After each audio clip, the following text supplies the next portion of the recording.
Hey everybody, it's about Tyler. We're at OG Gamers Live, OG Gamers World, and I'm back. And as many of you may or may not know, Intel announced their new BattleMage B580 and B570 graphics cards this morning.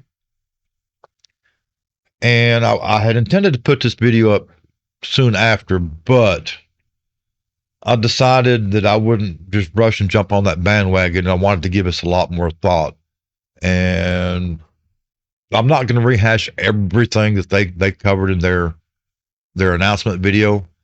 So let's get right to it. First off, the elephant room. One of the things that bothered me the most during their presentation is that Intel specifically kept referencing the NVIDIA 4060.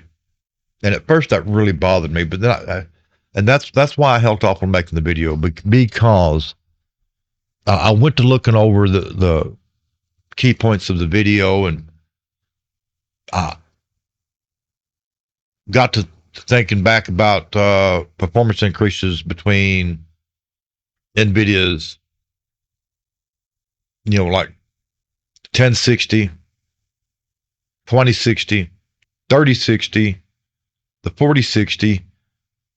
And when I got to looking at those numbers, it dawned on me that if Intel is playing the straight game and doing what they need to do because of all the problems they've had this past year, they're seriously going to be on the conservative side of their numbers. That's what I would do. I would be extremely conservative. If that's the case, then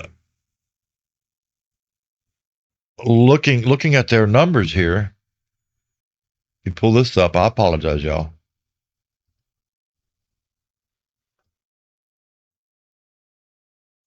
Looking at their numbers here, if this is extremely conservative, and this is at 1440p, by the way, not 1080p,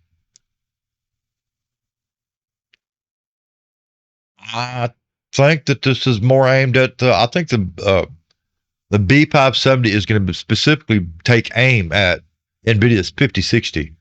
I think the B580 is going to take direct aim at the 5060 Ti. In performance and price. I mean, it's just, the more I think about it, the more excited I get. I know I don't sound like it. I'm extremely tired. I was up all night and I was up all day. Performance wise, I'm going to go out on a limb, and I'm going to go so far as to say that Intel is deliberately understating the performance numbers and the improvements. So there will be a link to their video in the description below. Be sure to go watch that video and then come back and let me know what you think. Click that like, that subscribe, that follow, that share, depending on where you see this video. The more I look at the performance numbers, the more it leads me to believe that this is going to actually be a great choice for those looking to build a budget PC. And I know there's going to be those NVIDIA diehards that say wait for the 5060 or the whatever. The 60 series cards from NVIDIA have never been on my buy list for obvious reasons. They underperform and they're overpriced. And I have no reason to believe that NVIDIA is going to do anything different with the 50 series cards. I want to point out that the 5070 comes in with 10 gigabytes of VRAM. The 5080 is going to come in with 12 gigabytes of VRAM. No 8 gigabyte card in this tier. Take note, NVIDIA. There's been a few people that over on the chat that was saying that they didn't think that this would be a good card for 1080p gaming. I strongly disagree with that, because I have an ARC A770.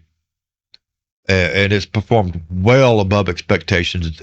I just haven't had the problems that everybody else seems to be having with ARC cards. I don't think the problems are as bad as some people are making it out to be. and I haven't just tested this on one system. I started off in my main production rig running it with an AMD 5900X resizable bar on. I pulled it out and I ran it in this old PC back here behind me that you can't see. It's a 6th gen Intel that does not support resizable bar. And at that time, it was running a 2070 Super. I did all the benchmarks on the 2070 Super, pulled that out, uninstalled the drivers, dropped that ARC A770 over in there, got it all set up going, and was really surprised at how well that A770 did on such an old system with no resizable bar. Did it take a performance hit? Yes, it did. It still performed well above that 2070 Super. Then I did the Intel Balance build this year with using the 12700K. That way I could get into their deep link technology. And we'll get more back to that deep link. A few things that I need to mention when considering any of these cards. Hope I don't forget. The price. The 580 is going to drop this month on the 13th at $249 plus tax. The B570 is supposed to drop in January at $219.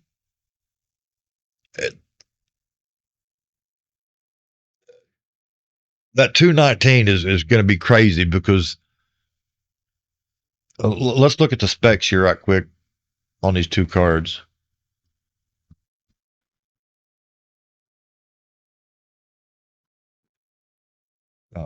The B580 is going to have 20 second generation XE cores. It's going to have 20 of the second gen ray tracing units. It's going to have 160 XMX AI engines. The clock is going to be 2670, 12 gigabits of RAM, or gigabytes, I should say. The memory bandwidth is going to be at 456, and the total board power is going to be at 190. It's going to be a pretty efficient card. It's only got what, a 5 or 10 watt raise over the A750. The B570 is going to have 18 XE cores, 18 ray tracing units, 144 XMX AI engines. The graphics clock is going to be at 2500, 10 gigabytes of RAM, and the memory bandwidth is going to be 380 at 150 watts board power. Oh, normally I wouldn't buy one of these cards just for testing. Because I don't have any need for the bottom end cards. But if I can get my hands on the 580 or the 570, I'm gonna pick one up and try to do some testing with it this time around. The card that I'm really excited about, and it hasn't 100% been confirmed yet, is the B770 B780. I hope that those do get announced at CES in January. The rumor says that they will be, but again, that's rumors. But I have reason to believe that those rumors are true, and that is the card that I'm excited about, because if it drops with the improvement increases that we're seeing here, then I think it's going to take direct aim at the 5070 and the 5070 Ti. Y'all let me know what y'all think. Y'all can tell me I'm wrong or whatever. Just be polite.